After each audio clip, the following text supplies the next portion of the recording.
Jika seorang wanita mengalami nyeri haid yang cukup parah setiap bulannya, saya selalu berusaha untuk bersabar insya Allah dan berharap agar hal itu dijadikan penggugur dosa. Saya juga kadang merasa sangat sedih ketika haid datang, iman saya benar-benar turun dan membangun kembali semangat ibadah setelah haid tentu tidak instan. Bagaimana jika ini berlangsung setiap bulan? Apakah ada nasihat dari Ustadz yang bisa menguatkan saya dalam bersabar atas hal ini?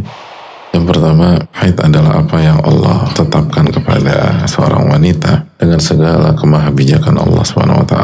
Dan tidaklah Allah mentakdirkan atau menetapkan sesuatu kecuali penuh dengan hikmah, kebijaksanaan, dan masalahnya lebih besar daripada mudaratnya dalam konteks ini. Maka terimalah apa yang Allah tetapkan itu kepada kita. Dan yang perlu kita lakukan, Nabi kita SAW bersabda dalam hadis Bukhari, "Mayusibul muslima", tidak ada satupun hal yang menimpa seorang muslim, baik laki-laki maupun wanita, min nasabin, wala wasabin, wala hammin, wala huznin, wala adha, wala gham, baik keletihan atau penyakit atau kegelisahan, kesedihan, gangguan maupun kesusahan, hatta syaukati yushakuha, sampai duri yang terkena kulitnya atau dirinya, illa kafarallahu biha min khatayahu, kecuali Allah akan menggugurkan dosa-dosanya dari hal itu semua.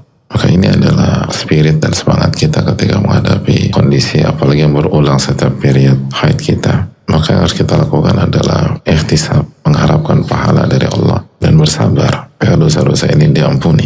Walaupun dalam konteks ini seupaya apapun kita berusaha berempati, tapi tetap laki-laki gak pernah merasakan sakitnya haidnya wanita. Tapi yang saya tahu memang sakit sekali. Maka itu menunjukkan berarti ada banyak pahala yang akan didapat dan ada banyak kesalahan dan dosa yang akan digugurkan.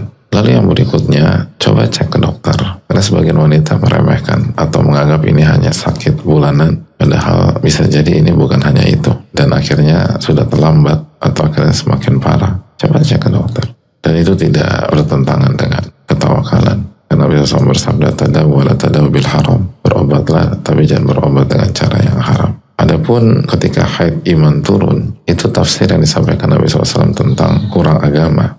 Hanya saja jika kita sikapi dengan matang, lalu kita jaga benar-benar iman kita sebelum haid, maka kurangnya wanita ketika haid insya Allah tidak akan menjatuhkan dia secara jangka panjang. Sederhana saja hadirin. Ketika seseorang totalitas dan habis-habisan berbisnis pada sebuah bulan, lalu dia dapat income bulan ini 100 juta, lalu masuk ke tanggal tua gitu, lalu income-nya turun-turunnya kan tidak akan berubah karena income sebelumnya dia udah banyak. Ya kalau sebelumnya malas-malasan, gak serius segala macam, terus tanggal tua turun, tambah parah. Hidup kan seperti itu polanya. Jadi ketika kita tahu kita akan ada kendala, maka kita harus total.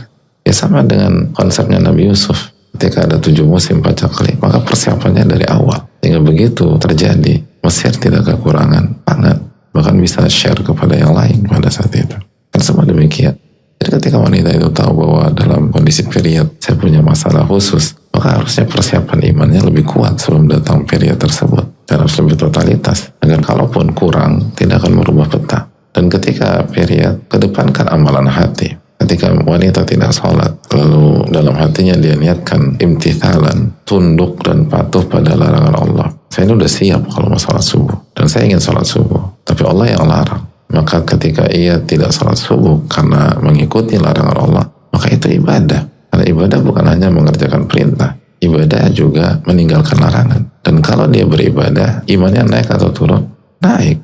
Yazid bi ta'atillah. Iman itu naik ketika taat kepada Allah dan amal soleh. Ketika seorang wanita haid misalnya, dan dia sudah berkeluarga atau dia dalam kondisi berumah tangga, lalu dia tidak berhubungan dengan suaminya karena Allah larang hal tersebut, maka pada malam itu atau pada kondisi itu, pada saat dia ingin tapi dia tidak lakukan karena itu larangan dari Allah, maka itu ibadah dan iman nambah. Maka ketika ada seorang wanita merasa imanku benar-benar hancur jeblok ketika haid, ada sesuatu yang salah. Karena walaupun kurang, ada banyak ibadah yang bisa dikerjakan. Sebagian pakar fikih seperti Syekh Al-Satri ketika menjelaskan masalah minum obat haid, walaupun diperbolehkan kalau tidak ada side effect yang mudaratnya lebih besar, tapi beliau sampaikan sebenarnya secara hakikat gak ada bedanya. Karena wanita yang sedang bersih, dia beribadah dengan sholat subuh. Wanita yang haid, dia beribadah dengan tidak sholat subuh. Karena kedua-duanya imtithalan, kedua-duanya taat kepada Allah SWT.